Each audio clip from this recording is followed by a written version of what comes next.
नमस्कार मित्रांनो, पहिल्यांदा स्वागत आहे तुमचं चॅनलमध्ये. मित्रांनो, लाडकी बहीण योजनेनंतर लाडका भाऊ कधी योजना येणार, हा सर्वांचा जे आहे मित्रांनो प्रश्न होता. आणि हा प्रश्न लक्षात घेता राज्य सरकारने लाडका भाऊ योजना जी आहे मित्रांनो सुरू केली. त्याबद्दलचा जी आर सुद्धा जे आहे मित्रांनो आलेला आहे. तर आता ही लाडका भाऊ योजना काय आहे?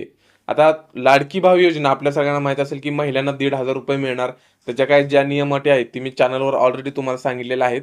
पण लाडकी बहीण योजना आणि लाडका भाऊ योजना दोन्हीमध्ये मोठा अंतर आहे.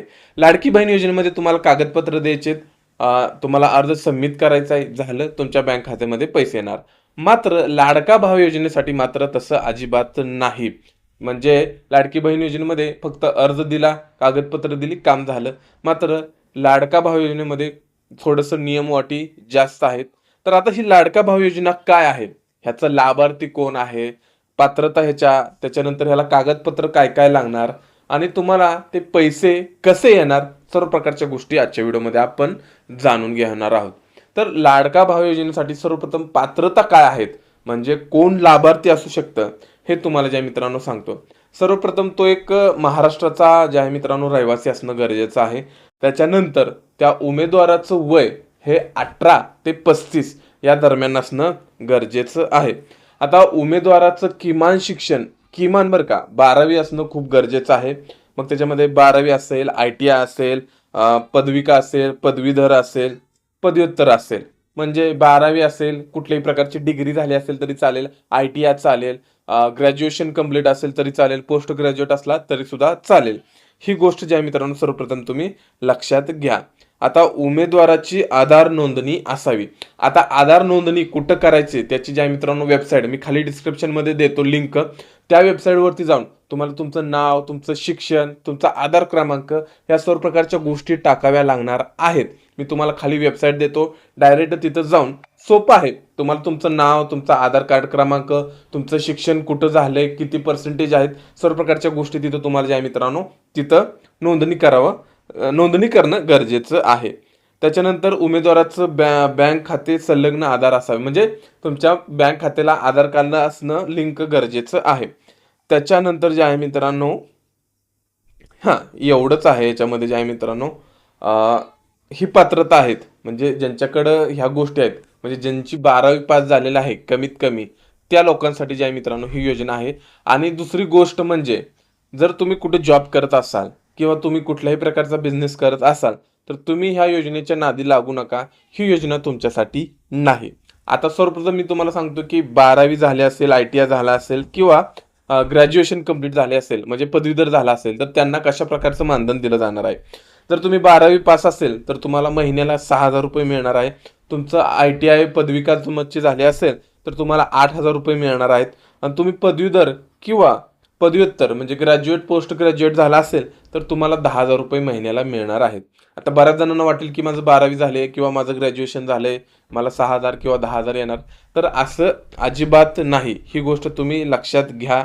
हे जसं वाटतंय तसं एवढं जे आहे मित्रांनो सोपं नाही. तर कसं आहे, आता ज्यांची 12वी झालेली आहे किंवा ज्यांचा ITI झालेला आहे किंवा ज्यांची पदवीधर झालेली आहे, असे लोक ज्यांचं बाबा की ते लोक आता बेरोजगार आहेत, त्यांना कोणत्याही प्रकारचं काम नाही, म्हणजे ज्यांना जॉब नाही किंवा ते कुठल्याही प्रकारचा बिझनेस करत नाहीत, अशा लोकांसाठी ही योजना आहे. का? तुम्हाला जर जॉब असेल तर ह्या योजनेचा तुम्ही जे आहे मित्रांनो लाभ घेऊ शकत नाही. लाभ घेऊ शकत नाही याचा अर्थ हे जे काय तुम्हाला आहे, तुम्ही फॉर्म भरला, कागदपत्र सबमिट केली म्हणजे तुमच्या बँक खात्यामध्ये पैसे येणार, तर असं अजिबात नाहीये. का तुम्हाला सांगतो, तर ह्याचा लाभ कसा मिळतो. विविध क्षेत्रातील मोठे प्रकल्प असतील किंवा स्टार्टअप असतील, ह्याच्यासाठी जे आहे मित्रांनो एक आवश्यक असं मनुष्यबळ लागतं. म्हणजे जे आहे मित्रांनो तिथं माणसं कामाला लागती. मग ते जे आहे मित्रांनो ती माणसे, मनुष्यबळ जे आहे मित्रांनो शासन मार्फत पुरवण्यात येतं. मग हे शासन जे आहे मित्रांनो तिथं आपल्याला त्या कंपनीमध्ये थोडक्यात जे आहे मित्रांनो काम देणार.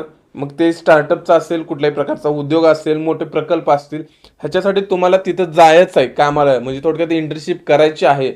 तर तुम्ही महिन्याला काम केलं तर तुमच्या ते बँक खात्यामध्ये 6,000 असतील, 8,000 असतील आणि 10,000 असतील. असं जे आहे मित्रांनो ते आहे. तुमच्या बँक खात्यामध्ये तुम्ही घर बसल्या येणार नाही, लाडकी बहीणसारखं नाही. तुम्हाला कंपनीमध्ये जाऊन काम करावं लागणार आहे. त्याच्यानंतर जे आहे मित्रांनो तुम्हाला तिथं ते शासन आपल्याला पैसे देणार आहे. ही गोष्ट तुम्ही सर्वप्रथम लक्षात घ्या. म्हणजे ही योजना कुणासाठी, ही माहीत असणं खूप गरजेचं आहे. हे त्या लोकांसाठी आहे ज्यांचं 12वी झालेलं आहे, ग्रॅज्युएशन झालेलं आहे, मात्र कोणत्याही पद्धतीचं काम नाही, सध्या तो घरीच आहे. अशा लोकांसाठी ही एक चांगली संधी आहे.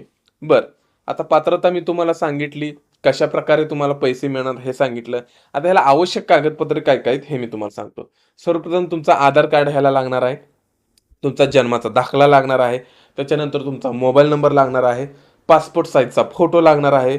वार्षिक उत्पन्नाचा दाखला लागणार आहे आणि महाराष्ट्र राज्याचे निवासी प्रमाणपत्र, निवासी म्हणजेच रहिवासी प्रमाणपत्र जे आहे मित्रांनो, थोडक्यात तुम्ही म्हणू शकता. तर हे अशा प्रकारची जी आहे मित्रांनो ही योजना आहे. लक्षात घ्या, ही योजना जी आहे मित्रांनो, जो व्यक्ती काम करतो किंवा बिझनेस करतो अशा लोकांसाठी नाहीत. थोडक्यात जे बेरोजगार आहेत त्यांसाठी ही जी आहे मित्रांनो 6 महिन्यासाठी बरं का. म्हणजे तुम्ही इंटर्नशिपला गेला तर तुम्हाला तिथं 6 महिने जे आहे मित्रांनो तिथं काम मिळेल, काहीही असेल ते तुम्हाला तिथं काम करावे लागणार आहे. तिथं स्टार्टअपसाठी असतं किंवा मोठे-मोठे प्रकल्प केलेले असते. शासनामार्फत जे आहे मित्रांनो ते मनुष्यबळ पुरवण्यात येत असतं. त्यामुळे तुम्हाला तिथं ते काम मिळणार आहे आणि त्याच्या बदल्यात तुम्हाला जे आहे मित्रांनो हा मोबदला मिळणार आहे. तर तुमच्यापैकी कोण इच्छुक असेल तर आता मुख्यमंत्री लाडका भाऊचं जे आहे मित्रांनो फॉर्म सुरू झालेले आहेत. तुम्ही CSC केंद्र किंवा माही सेवा केंद्रामध्ये जाऊन जसे मी कागदपत्र सांगितलेलं आहेत आणि तुम्ही यासाठी लाभार्थी आहे का, काय-काय लाभार्थी पात्रताच्या ज्या मित्रांनो लागणार आहे ते पण मी तुम्हाला सांगितलेलं आहे. त्यामुळे तुम्ही फॉर्म भरू शकता. तर मित्रांनो ही अशा प्रकारे मुख्यमंत्री लाडकी योजना आहे. थोडंसं जे आहे मित्रांनो अटी जास्त आहेत, पण ठीक आहे. ज्यांना याचा लाभ घ्यायचा आहे तो लाभ घेऊ शकतो. तर मित्रांनो आजच्या व्हिडिओमध्ये एवढंच. व्हिडिओ आवडला तर व्हिडिओला लाईक करा, जास्तीत जास्त लोकांपर्यंत शेअर करा. अशाच प्रकारचे व्हिडिओ पाहण्यासाठी आमच्या चॅनलला सबस्क्राईब करा.